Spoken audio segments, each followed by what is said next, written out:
20 nanoseconds, so 20 billionths of a second. And of course, when you're dealing with nanoseconds, the smaller the number means the faster it is, because it's closer to 0. So 20 nanoseconds. So SRAM is a lot faster than DRAM. So with your cache memory stores frequently used data and program code after it is read from the slower DRAM. The cache memory is made up of SRAM, which is much faster than DRAM. The average speed of DRAM in the past was 60 nanoseconds, whereas the average speed of SRAM at the same time was 20 nanoseconds. If at all possible, you want the CPU's request for information to be serviced by cache memory for a quicker response. To help service these responses, the system has different levels of cache memory, L1, L2, and now L3 cache, which is common on systems today. So cache memory, let's see, well, possibly when the CPU's request for information to be serviced by cache memory cache memory is a lot quicker. Cache memory is, all right, so let's talk about cache memory and RAM and regular storage, the hard drive, right?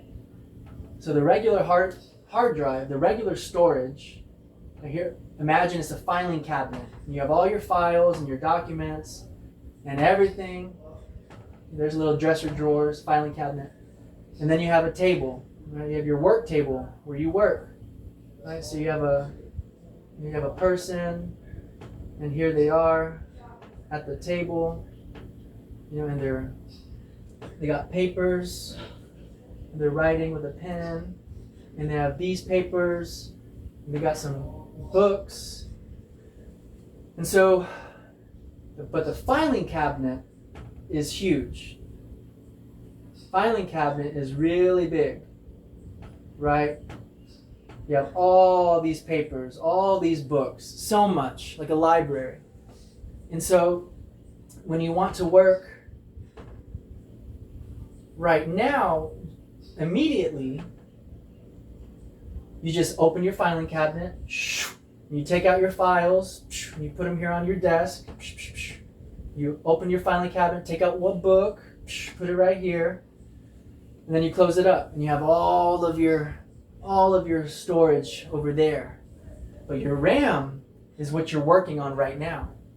And you constantly need power in the computer to keep what you're working on being able to be remembered. Like as soon as you turn the power to your computer off, as soon as you shut down the computer, all the RAM is lost. It gets wiped. So it's like cleaning the table. Right? As soon as you turn the power off, all of the table is clean again. It's just erased. It's erased. Which is why it's important to save intermittently, save your work. But I'm sure nowadays there's a lot of safeguards. So the way cache works is cache, the very first time you access some information, it goes into cache. And cache is like a bucket. So here's a little pail. And so the very first time you got some paper, boom, the papers and all that, they go into the bucket. And so it's even faster. See, here's our CPU. So, boom, the CPU goes into the cache. That's the first place it'll go to look for what you need. And it's the fastest. It's the fastest memory. And so, if it doesn't find it in the cache memory, it doesn't find it in the bucket, and it's also the smallest memory, then it's going to go into the next smallest, which is your table, which is the RAM, the random access memory. And if the CPU doesn't find it there, then it goes to your main memory. It goes to the storage cabinet. So your cache memory, like we were talking earlier, SRAM is the fastest of the fast. But the fastest of the fast is S, the static memory. Fastest of the fast, the SRAM. Why is it so fast?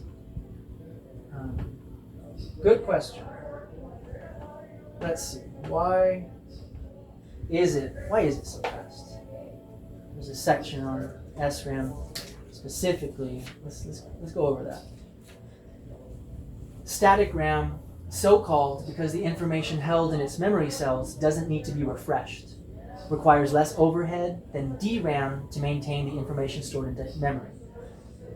Wow, yeah, so their speeds are from 10 to 20 nanoseconds. So the memory doesn't need to be refreshed. It just remembers it. It just boom. Like compared to DRAM, dynamic RAM. It's probably the most popular type of memory today and the one that you are most often going to upgrade. When someone says to you, I have 124 megs of dynamic RAM, he or she is talking about DRAM. Dynamic RAM gets its name from the fact that the information stored in DRAM needs to be constantly refreshed. Refreshing involves reading the bits of data stored in DRAM and then rewriting the same information back. Wow. So DRAM. DRAM, the dynamic RAM, dynamic, always moving. Dynamic RAM is constantly having to read, there's our paper with all of our code, it has to read it, here's some eyeglasses, and it's constantly reading it, it's reading it, and then it's writing it. Then here I am over here, and here's a pen, and then you're writing it, and so it's constantly reading and writing and reading it and writing it and reading it. And so to remember it, it's like 10-second Tom. Hi, I'm Tom. It has to read it and write it and read it and write it and read it and write it. And so it's not as fast as static RAM, because the static RAM, it already knows it. It doesn't need to read it and write it. The static RAM, here, how do I say? Here you are, with your glasses on because you're reading and you're writing and all this. But with static RAM,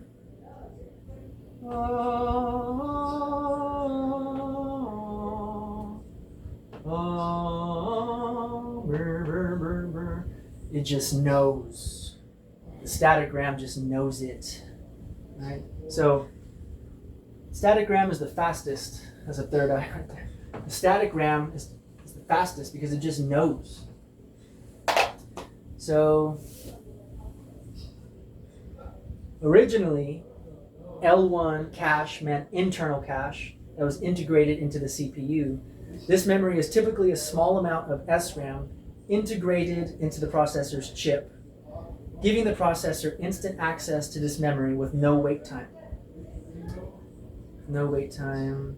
Wait time is how long it takes between when the processor requests information stored in memory and it actually receives that information. So there's no wait time? Originally L1, yeah, there's no wait time. Okay, right, because, so the L1 cache, right, which is the SRAM is probably the L1 cache. So you got your processor, right, you got your CPU, and the L1, it's right there. It's already a part of it. They built it together. The North Bridge chip is also integrated into the CPU too now. North Bridge chip. That's a side note. But so the L1, so you got your CPU, and there's no wait time because usually the CPU has to go out to the RAM that's out here, or to a hard disk drive that's out here, or to a SATA drive,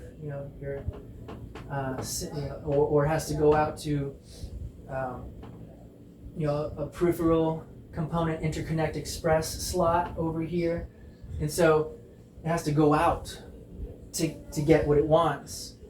But with the L1 cache, it doesn't have to go anywhere because it already has it.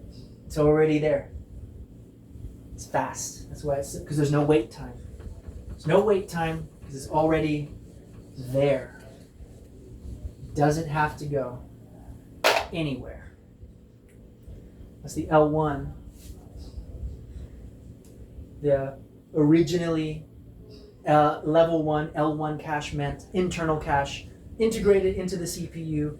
This memory is typically a small amount of SRAM. Yes, that fast RAM. SRAM is that static RAM, right? Because it doesn't have to constantly read and write. It just knows, right? It just knows, so it's faster. It already knows, right? Kind of like the CPU. It already has it. It already has that L1 SRAM. It's faster. This memory is typically a small amount of SRAM integrated into the processor's chip, giving the processor instant access to this memory with no wait time. Wait time is how long it takes between when the processor requests information stored in memory and it actually receives that information. No wait time, because the L1 cache is already there. It doesn't have to wait. The L1 cache is typically divided into two parts. Half the cache is used to store frequently asked program instructions. The other half of the cache stores frequently asked program data. So the L1 cache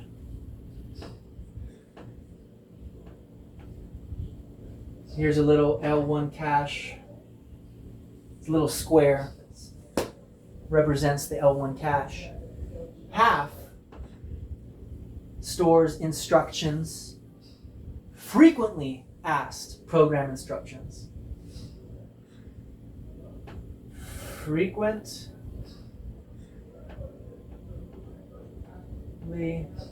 asked program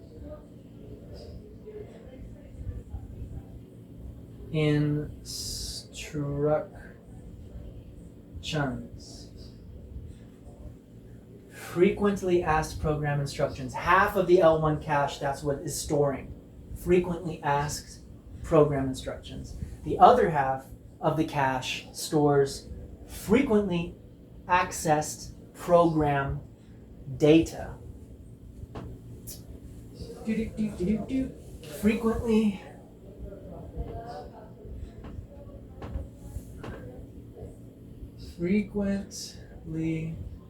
asked.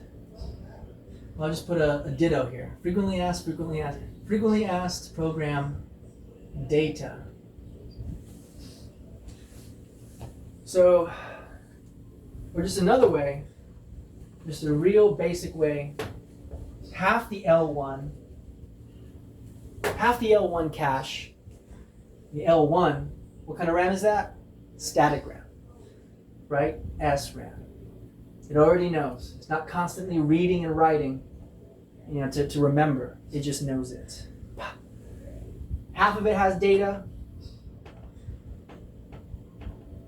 and then the other half has instructions. Instructions and data. There's the L1 cache. The L2 cache. Level 2 cache exists outside the CPU. leaving home, leaving mama. L2 cache is outside the CPU, but is very near it. In the older motherboards, it used to be a lot further from the CPU, just somewhere close by on the motherboard. But now, each processor core has its own little piece of L2 cache. And it's the dynamic RAM, the DRAM.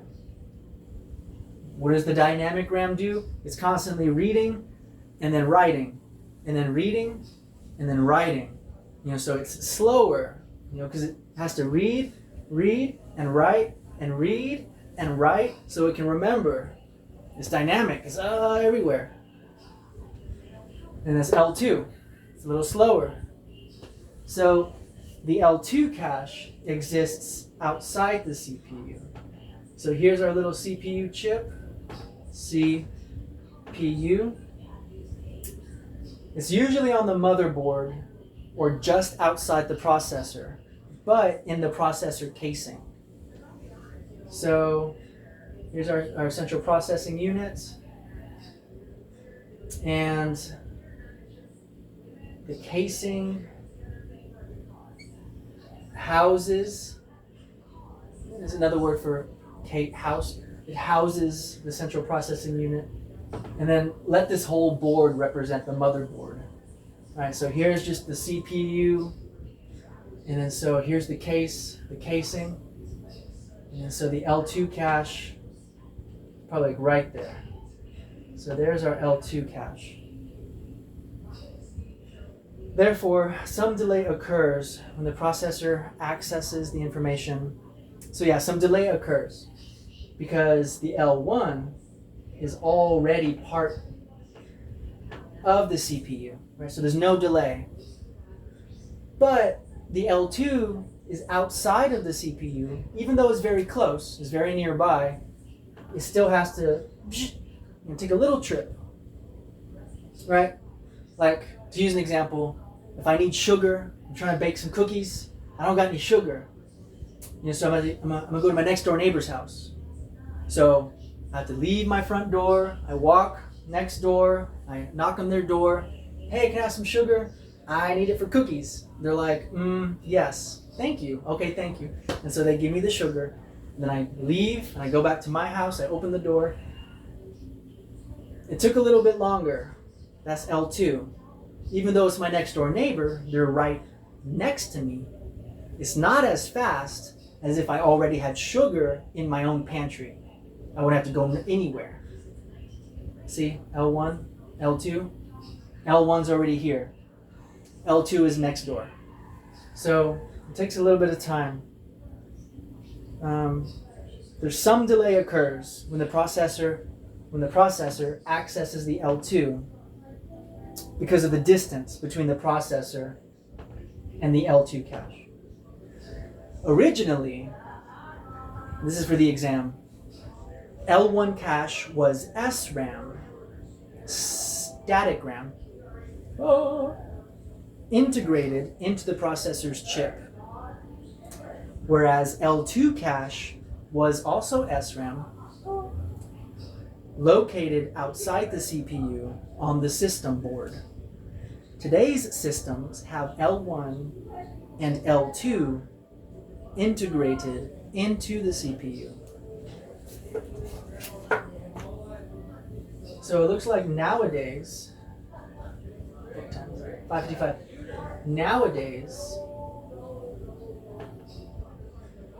Nowadays, like 2025, it looks like there's also L2 cache in the processor as well. Let's see.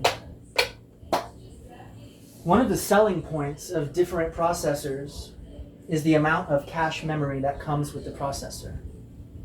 Many processors today typically have at least 32 kilobytes of L1 cache and 512 kilobytes, 1 megabyte, 2 megabytes, or more of L2 cache inside the casing of the processor.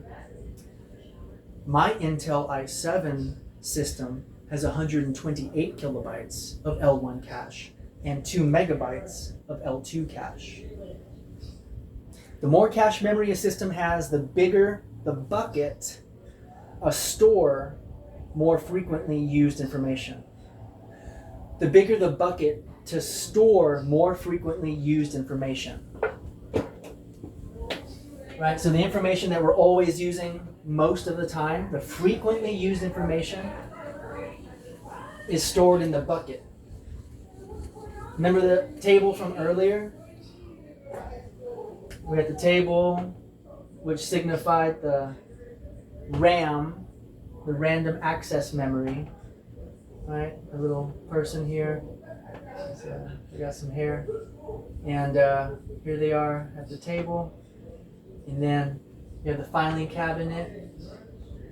Right? With your. We'll have to draw it again. But you know what I'm saying, right? Filing cabinet, that's our hard disk drive. That's our main storage. That's a lot of our storage. Or it's our flash drive. And then you have that bucket. Here, put it on this side. We got the bucket here. So that's the frequently used information, right? And then we have our CPU again, right? And so CPU goes to the bucket first. Or actually, technically, if it's L1 and if it's today's processors where it's built into it, it's like, dang, the bucket is like hanging off of the CPU, it's inside the CPU. So yeah, there's the bucket. You just bucket, if it's not in the bucket, then it goes to the RAM table. If it's not in the RAM table, then it goes to the main storage. So L2, the bigger the bucket to store more frequently used information. Right. So they were saying a selling point of a lot of computers is how much cache that the system has. Because basically it's just a bigger bucket. And the bigger the bucket, the faster the computer can process, the more things it can do. So, got a big old bucket. The whole CPU is a bucket. Oh my God, it's a whole bucket. The whole CPU is a bucket. It's all cash. It's cash. It's cash. Cash. See? You got dollar bills, y'all. Cash. Okay. Oof.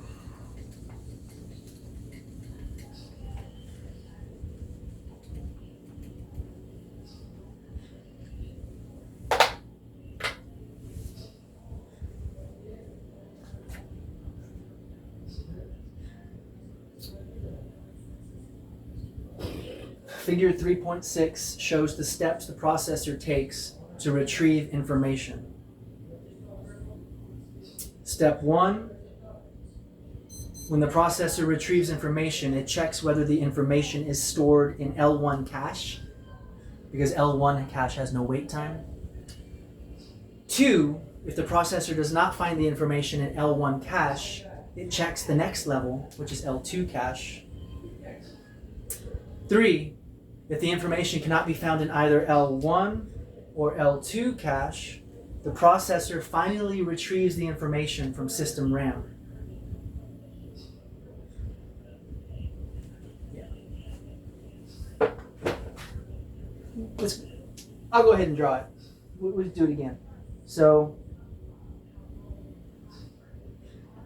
CPU. First, it's going to go to L1. Which really it's already part of it, so it doesn't go anywhere, right? I'm getting my sugar from my own pantry. I don't have to go anywhere. L1. L2, go to your neighbor's house, right? I go to my neighbor's house to get the sugar. It's really next, it's nearby, but it takes a little bit longer. But some newer systems have the L2 also integrated. So, but L3 There's also L3. Yeah, they didn't have that here. There's also L3 cache, which is usually shared. Well, hold on, we're gonna get into that. Oh, but if it's not an L1 or L2, then it goes to the RAM. That's what the picture's showing in the book right here, but I think it goes to L3 and then to RAM. But you know what? I'm gonna go ahead and read it and I'll see what it says. So L3 cache. Because processors today provide a small amount of L1 cache and a large amount of L2 cache, the term L3 cache was used originally to identify cache that resides on the motherboard. Today's processors are now marketing a third level of cache known as L3, which is cache memory that resides on the processor that is shared between each processor core. This means that each core typically has its own L1 and L2 cache, while they share a larger amount of L3 cache, usually 6 to 8 megabytes. Today's processors are now marketing a third level of cache, known as L3, which is cache memory that resides on the processor that is shared between each processor core. It resides on the processor that is shared between each processor core. This means that each core typically has its own L1 and L2, while they share a larger amount of L3 cache.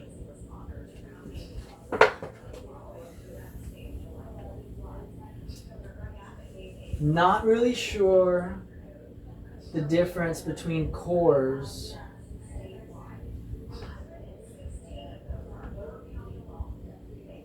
and processor. Because I know there's some quad core processors.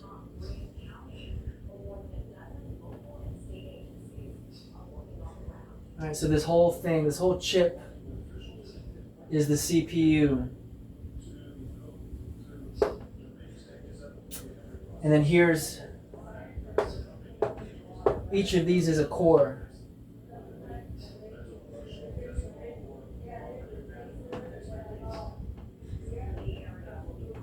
Yeah, core.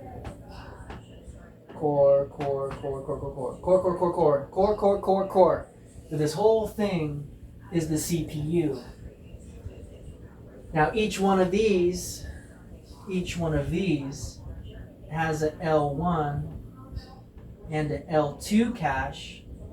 L1, L2, L1, L2, L1, L2.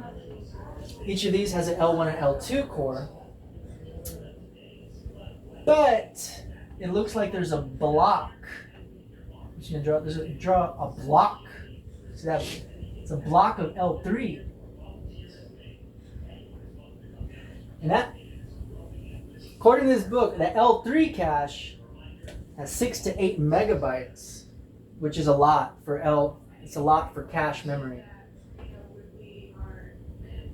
6 to 8 megabytes. Okay. Yeah, that's a lot for cache memory, because usually cache has kilobytes worth of memory. Here, let's go back a little bit. I can give you an exact amount of how much memory.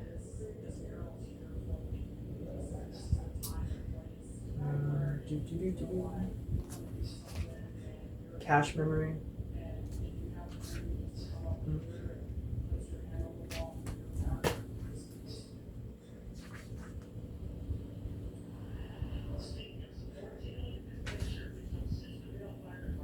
Oh, yeah, okay.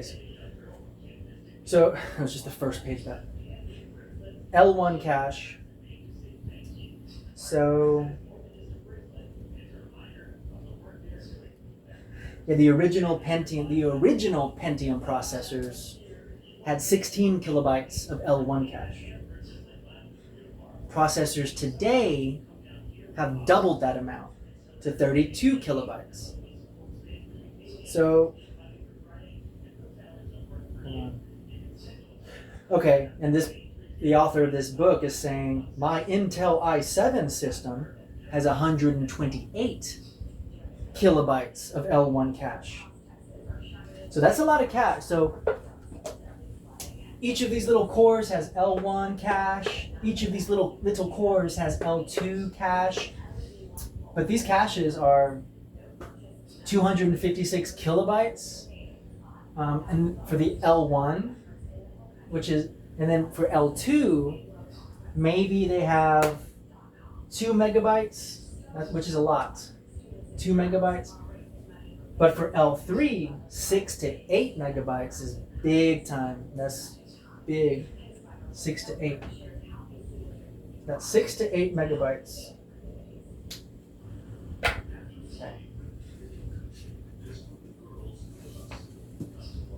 Viewing cache memory with CPU-Z. You can use the CPU-Z program to view the details on the type of cache memory that is present on the system. Figure 3/7 shows that I have the following types of cache on my system. Yeah, CPU-Z program to view the details of the type of cache memory that is present on the system. 32 kilobytes of L1 cache for program data, shown as D cache, data cache. The X4 means times the 4 cores on my system. This means that each core has 32 kilobytes of L1 cache for program data, 32 kilobytes of L1 cache for program instruction, shown as I cache. The X4 means times the 4 cores on my system.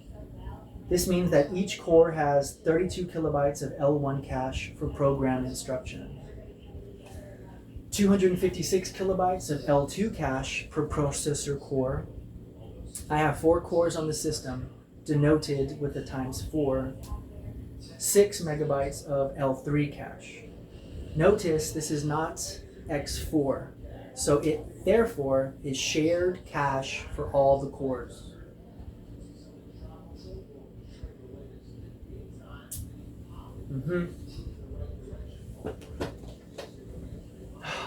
Not really sure what I read there, other than there's a program on the computer that can tell a user exactly how much cache and what level the cache is that I have on my system. And it can tell me how much each of my cores has. Right, so if I have a dual core or a triple or a quad core or more. So let's see. Viewing cache memory with CPU-Z. So you can use the CPU-Z program.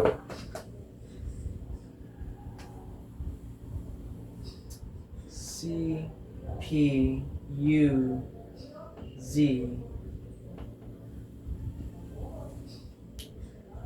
Hold on.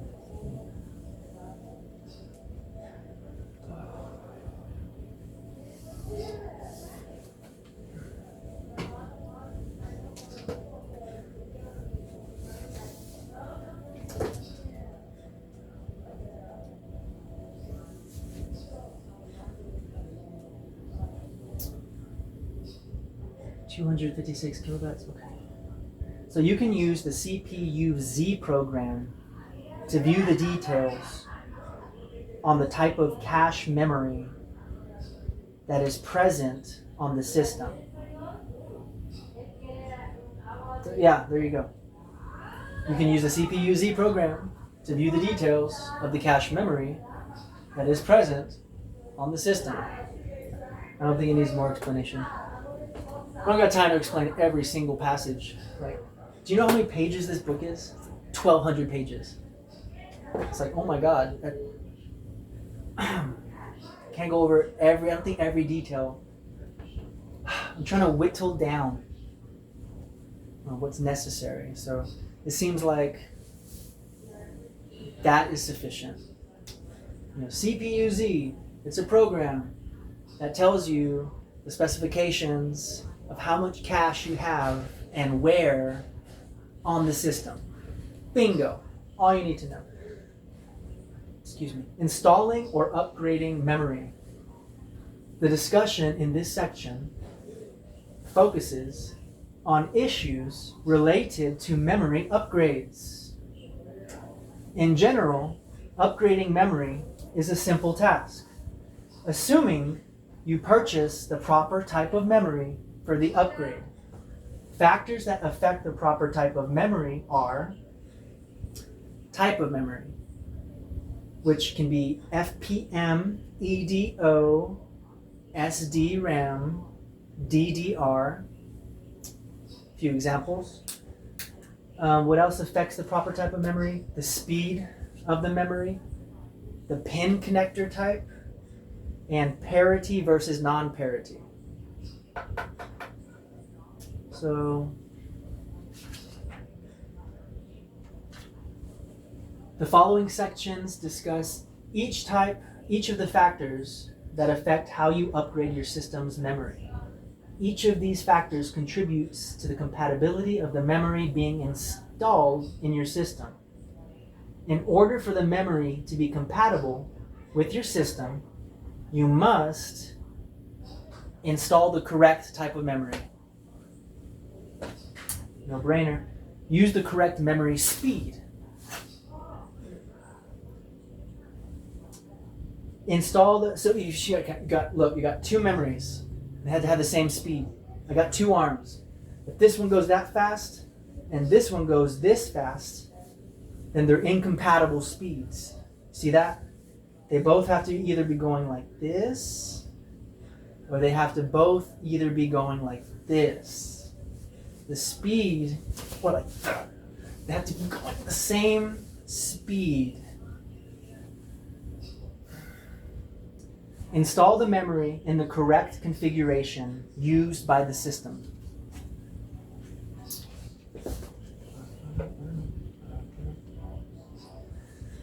Okay, so what were they?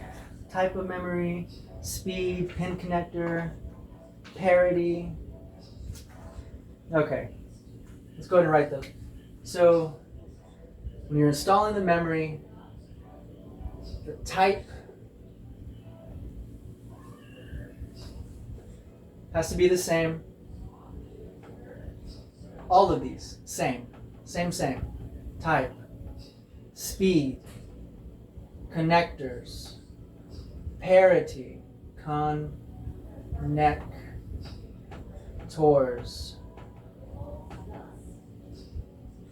parity,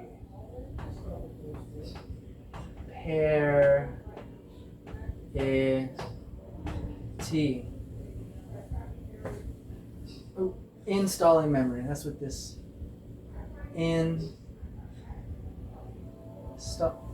What's the purpose of writing it if it's not legible? Yeah. Installing memory. Okay. We got red. We got type. We got speed, connectors, parity.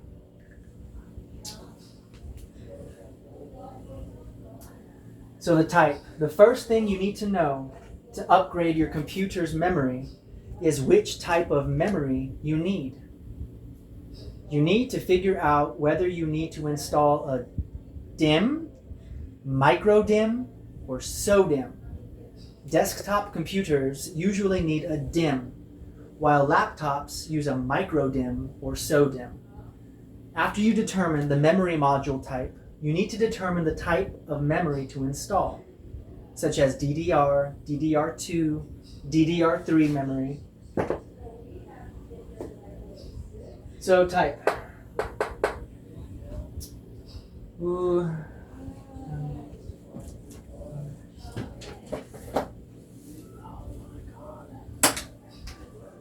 So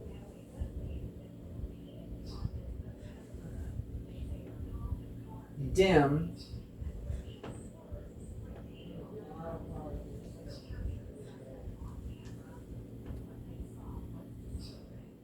micro DIMM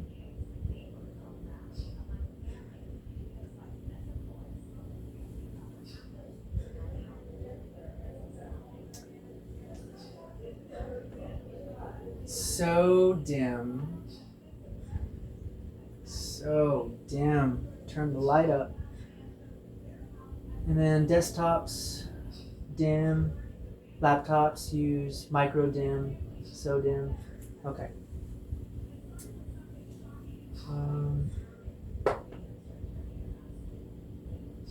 So DIMM is dual interface memory module. Micro DIMM is micro dual interface memory module. And you're going to use the micro for a laptop because basically it's the same thing as the DIMM, but it's smaller. And laptops are smaller than desktops. So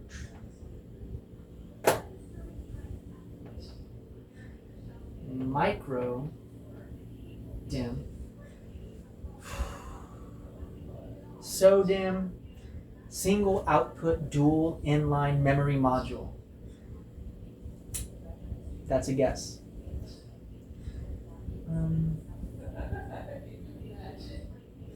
After you determine the memory module type, you need to determine the type of memory to install. So let's see.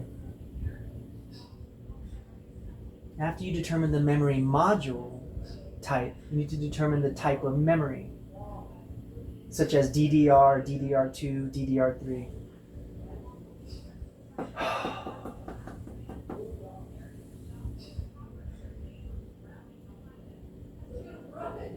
Look this up. I mean, because I can tell you what they're saying, but I don't know. DDR, okay, that's double data rate. And then they came out with a double data rate 2, double data rate 2, double data rate 3. Basically, just see what you need. I mean, you can find it on the laptop. You go to settings, and there's a setting where it tells you what type of memory you have. It'll tell you. There's even these memory sticks. Hold on.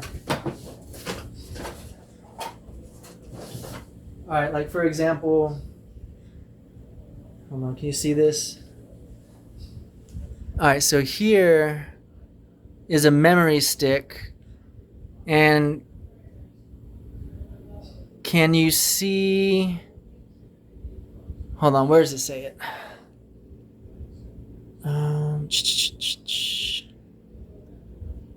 Oh, and you should probably never touch any of these contacts because they might corrode.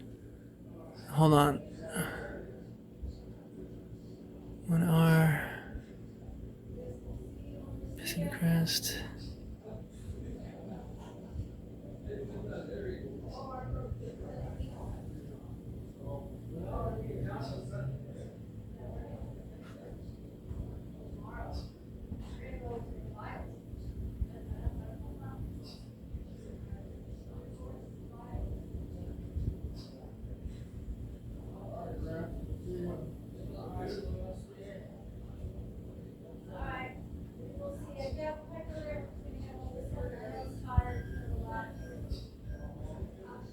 You know, I was sure this had DDR on it, but I'm not seeing it anywhere.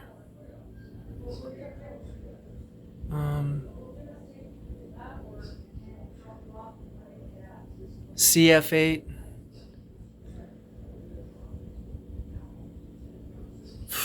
1 gigabyte, 1R times 8, PC3. No, I don't see anything helping me on here. It doesn't say anything about DIMM, micro DIMM, SO-DIMM, DDR. What the heck? Where's the DIMM? It's behind the computer. Let's see.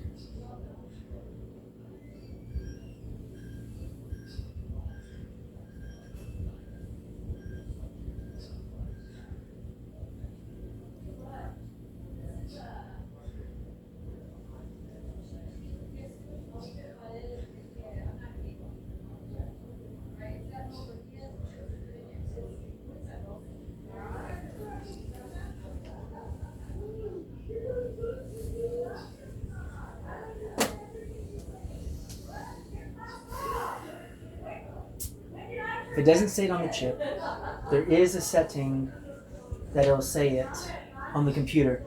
Like earlier, we were talking about the CPU-Z, that program that told you the details on the type of cache memory that is present on the system. There's also settings where it tells you the different types of memory that's present on the system. Do your homework, find it, seek, you'll find. You didn't find it here today. Sorry. Let's see. But you need to know what type. DIMM, micro DIMM, SO-DIMM, DDR, DDR2, DDR3. And then the speed is important. When you buy memory, you need to take into account the speed of the memory.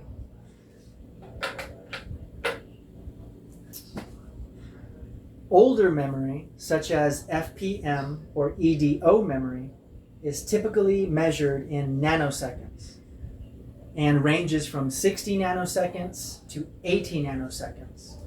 With these types of memory, it is important not to mix speeds, lest the system become unreliable. The speed of a SIM is usually indicated on the chips themselves, displaying either a numeric value or a simple minus sign with a number. For example, a memory module running at 70 nanoseconds would show either 70 or -7 on the chips.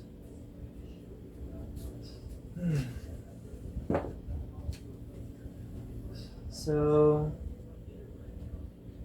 nanoseconds, it ranges from 60 nanoseconds to 80 nanoseconds. With these types of memories, it is important not to mix speeds, lest the system become so don't mix the speeds. Same speed. That's a pretty good, same speeds. Same. Whatever it is, it has to be the same. Which is, okay. Which is everything on here pretty much, this whole list. So make sure that the type is the same. The type that you're putting has to be the same as the type that you're taking out, or the speed has to be the same. Let's see, what else does this say? The speed of a SIM is usually indicated on the chips themselves, displaying either a numeric value or a simple minus sign with a number. For example, a memory module running at 70 nanoseconds would show either 70 or -7. Okay, so let's look at this chip again.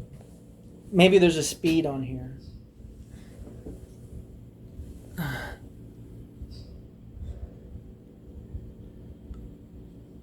So the numbers are 1 gigabyte, 1R times 8, PC3-8500U-07? Or is that a -7? I don't know, it just looks like numbers to me. Yeah, I don't see anything on that chip. It's not helping me.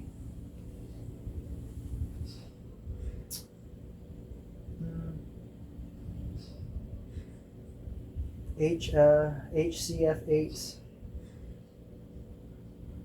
K4B1608446F.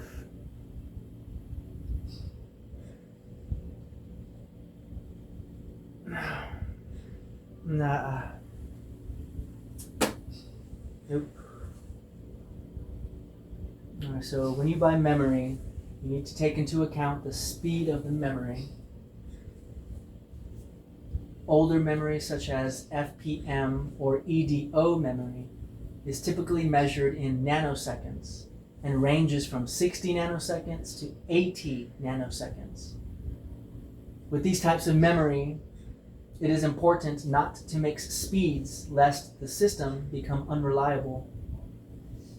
The speed of a sim is usually indicated on the chips themselves, displaying either a numeric value or a simple minus sign with a number.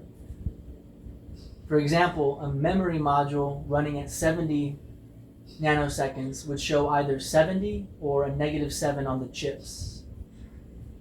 The speed of newer memory types, such as DIMMs and SODIMMs, is measured in megahertz. When buying SDRAM or DDR memory, make sure to verify that you get the correct memory speed. For example, I recently upgraded the memory in the laptop I'm using to write this book. When I went to the store to buy a memory module, the first questions the in-store computer geeks asked were, what type of memory? What speed? The system documentation, or the CPU-Z program, can help you determine the speed of memory needed. If you don't have the documentation, be sure to look up the information on the manufacturer's website. Well, there you go. So you can find it on that CPU-Z program, or you can find it on the manufacturer's website. But basically, what you need to know is you got to have the same speed. You have to take into account the speed of the memory. Important to note, basically don't mix speeds. Right, so you need the right speed for the system. And the manufacturer's website will tell hold on. I don't like these long, I'm gonna erase this. The type, the speed. I'm gonna do them one at a time. So, to find the speed, you can go to the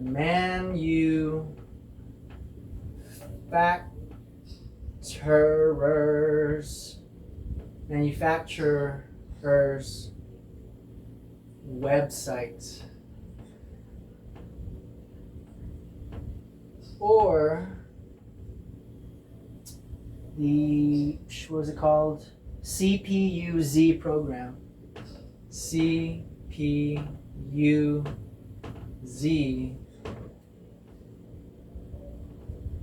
program.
Connectors.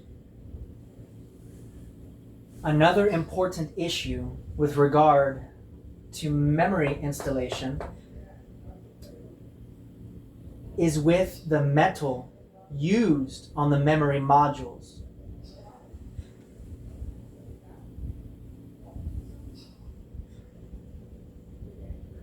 Metal memory modules. You need to purchase memory modules that use pins plated with the same metal used in the memory socket on the motherboard. Memory modules use silver or gold plated pins. If the SIM socket, for example, uses silver plated connectors, the memory module you purchase must use silver plated pins. If you mix metal types, you will eventually have an unstable system.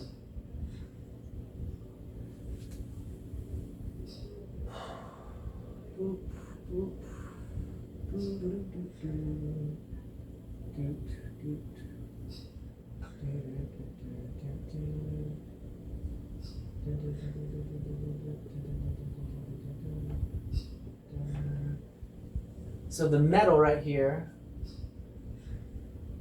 gold with gold, oro, gold, or chemical symbol AU. Stop, what are we doing? Gold with gold.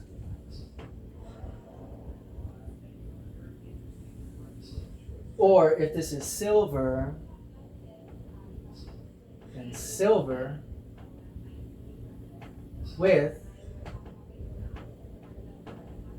silver.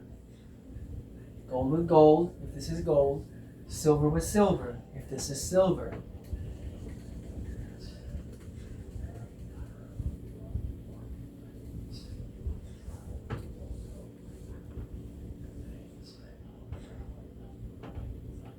Same with same.